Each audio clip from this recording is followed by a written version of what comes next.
Sziasztok! Üdv a Keyboard Laborból! Most egy Keychron billentyűzetet csináltunk meg, ami amerikai volt. Minden magyar karakter látható a billentyűzeten, ami szükséges ugye használatkor.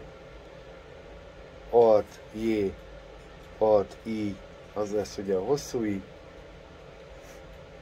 Ennyi. Ilyen is volt, ilyen is van, ilyen is lehetséges. Ha szükségetek van ilyen jellegű segítségre, keressetek meg bátran. Üdv!